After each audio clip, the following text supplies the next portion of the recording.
my name's Laura and welcome to this video on yoga anatomy, focusing on the respiratory system and the lungs, especially for yoga students, teachers, trainee teachers. So in the practice of yoga, we talk a lot about breathing. We're always saying inhale, exhale, breathing exercises, lengthen your breath, do this with your breath, but we don't actually speak very often about the anatomy of the breathing and how we breathe. And I don't know about you, but I didn't listen that much in biology at class. So I've had to relearn these things since I was a school kid. So that's what we're going to do today. We're going to talk about the anatomy of the lungs. So I want you to visualize your torso, visualize the area of your ribs. And within here, you have your breathing apparatus. So if you imagine that your lungs are like an upside down tree. So coming down through my neck, I have the trachea or the windpipe. And that is like the main trunk of the tree. And then that tree trunk, that trachea, breaks into two main branches, the bronchus. And they're coming down here. And then the bronchus, those two main branches, they break up into a network of other branches, smaller branches, called your bronchi. And then they break up into even smaller branches, like little twigs, called bronchioles. And at the end of the bronchioles, you could imagine the leaves of the tree, and that's the alveoli. The alveoli are these air sacs that do the gas exchange of the oxygen and the carbon dioxide.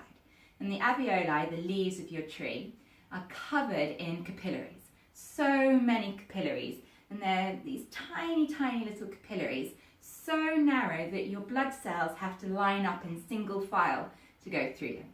So to go over that again, this upside down tree, the trunk, the trachea, breaking off into the two main branches of the bronchus, then into smaller branches of the bronchi, into even smaller branches of the bronchioles, and then the leaves at the end of those bronchioles, the alveoli, covered in these red blood capillaries that deal with that gas exchange of oxygen and carbon dioxide. Now that network of the lungs is contained within a double-walled sac called the pleura. Now the pleura is then attached to muscles such as the intercostal muscles and your diaphragm.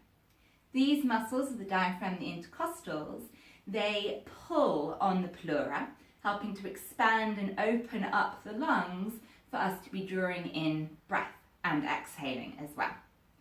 Now I want to talk a little bit more detail about the diaphragm. So the diaphragm is the main muscle that is used in breathing. And the diaphragm's a lot larger than I realise, and a lot larger than I think most people realise. So if you can imagine the diaphragm, if you see my skeleton Fred here. So the diaphragm sits like a dome inside of Fred's thoracic cavity here. And this dome is really, really quite big. So the diaphragm attaches to the back of the sternum. It attaches to ribs 12 to 6. So if you think about that on your own body, if you just bring your hands to your ribs, diaphragm attaches all the way down from that bottom rib up fairly high onto that 6th rib. Now it also joins round the back at T12, so the vertebrae of your spine at the bottom of your ribs. And then there's another appendage that comes down from the diaphragm called the crura, which actually attaches all the way down at L4. So your diaphragm has attachments right from here in the sternum all the way down to L4. So that's why when you breathe, take a nice deep breath, you can feel the whole back body. And there's quite an interesting relationship between breath and your diaphragmatic breath and lower back pain. So the way you breathe affects what you feel in your lower back, which is really, really fascinating.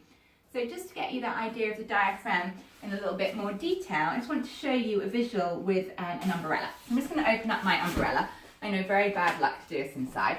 So imagine that this is the dome of your diaphragm. And it has this central tendon in the middle. And then off this tendon comes all these fibril attachments that are attaching to, as I said, the front of the sternum, the different ribs, the back. And then you have this appendage here, the crura, coming down. It's not actually coming from the middle, it's coming more out from the side. So if you imagine my umbrella handle was coming out here at the back, so coming down the back of my spine. But that handle, so it'd be kind of at the back, comes all the way down to to where it's joining right at the very base of your spine at L4. So let's put that to some use. I'm just going to grab a quick aid.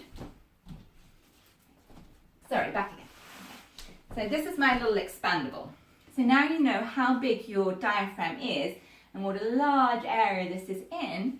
As you inhale, I want you to imagine this expandable inside of your lungs, opening in all directions, forwards, backwards, down, side to side, and exhaling. It might help to place your hands on your belly. You can inhale, feel the belly rise. That's as the diaphragm, that dome, moves down, contracting. Bring your hands to your ribs. You inhale further, you'll feel the ribs expand. And bring the hands to the chest, you can feel the top lobes of the chest. Exhaling from the belly, ribs, and the chest. So I hope this little video on the anatomy of your lungs and your respiratory system is interesting to you. This is the kind of stuff that I cover in both my 6-month immersion course and my 200-hour teacher training course. So if you're interested in learning more about what happens in yoga, what happens in our body, and really starting to live and understand your yoga practice, I'd invite you to check out any of those courses. You'll find details on my website, which is www.lauragreenyoga.co.uk. Thank you.